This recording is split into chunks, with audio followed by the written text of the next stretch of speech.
Good morning, comic book fans. Welcome back to Comics in 5 Minutes. I'm your ever shorty. I'm going to carry on our one a week, or so it seems, from the Ashes X-Men Marvel Mutant stories. This time we're doing X-Factor, as you can clearly see from the comic book right there.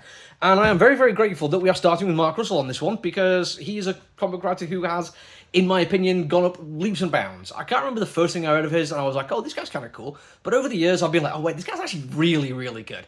He fits into a very odd little niche of writers who manage to write comic books which are funny without seeming to be going out of his way to write funny books. And it comes across naturally, and I can just enjoy it and laugh along with it. I think Cody Ziegel's probably the only one out there at the moment who can pretty consistently do that kind of writing. More than that, though, in this particular case, the kind of humour he's doing is satire, and it is quite heavy satire. It is layered on thick. But I still think there's a chance that people aren't going to get it, because there are people out there who will watch Starship Troopers and think, man, this is a really good pro-war movie. And no matter how much the director of that has said he deliberately laid it on as thick as possible so there'd be no chance of anyone mistaking him, people still do.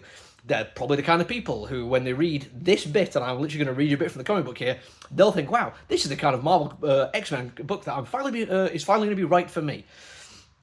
They're a government strike force made up of the most powerful, patriotic, and marketable mutants that will stem the tide of anarchy and make the country safe for democracy. X-Factor. And that sounds so heavy to me that it's like, well, this can be nothing but satire. Surely nobody who actually wanted to write a comic book about this kind of thing would frame it in such a clearly obvious way. But again, there are people out there who will not get that. So Russell basically has the rest of the comic book to get under the skin of all this kind of thing and show how it's going to play out. And this is quite effectively, first off, by having different people involved who have different levels of naivety about what's going on.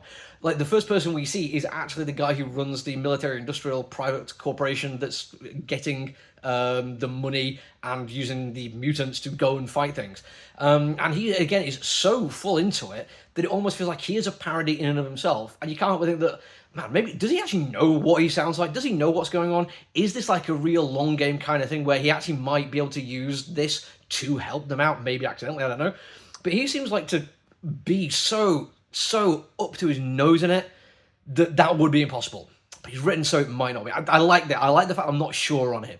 Everyone else, they kind of lay it out fairly easily. Some people are just so naive that they think that, yes, this could actually change for the good if people see mutants as global police force fighting evil, maybe even other mutants.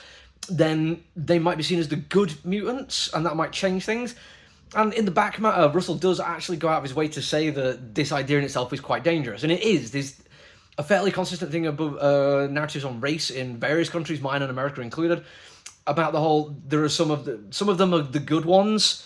And I'm not going to get too much into exactly what that means, but it is worth bearing that in mind, because some people in this comic book are falling for that. There's also some who are just so absolutely monumentally naive that they are just like, oh cool, I get to go and be a hero now, and are fully going gung-ho. Both eyes seem to be closed to the negative possibilities and only seeing the good in it. And then we have a character who seems to be going through a very, very difficult time, refuses to accept their status as a mutant to a certain degree, and feels like they can go into this organisation and dismantle it from within. Their partner clearly understands better, turns around and says, you don't destroy a system from within, the system changes you. And I could do an entire 5-minute long All Cops Are Bastards video just on that statement alone and what that actually means and why the statement stands. But that's a whole other video for a whole other time, and probably not on this channel.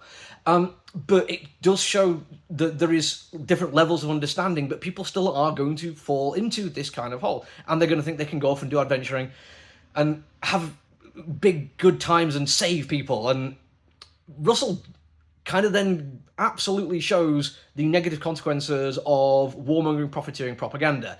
Doesn't shy away from it. And after some of the more light-hearted, silly kind of moments, seeing the actual fallout from it is brilliant.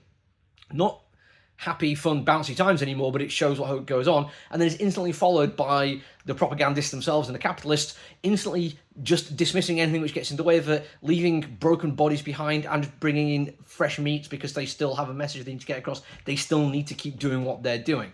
It's brilliant in a way that I just absolutely vibe with. The only issue I have with it is the art, and I don't want to really drop too much on Bob Quinn for this one. He is a really good artist in his own way, but he doesn't really push himself in this comic book too much, and the colouring is that kind of Marvel computer-generated, gradiated colouring. which should give a sense of highlights and depth to it, but actually always looks flat to me. But that's more of a Marvel problem than anything else. It's something I'm so used to seeing now that I honestly don't think about it too much, but it did down the overall experience for me, which is a damn shame.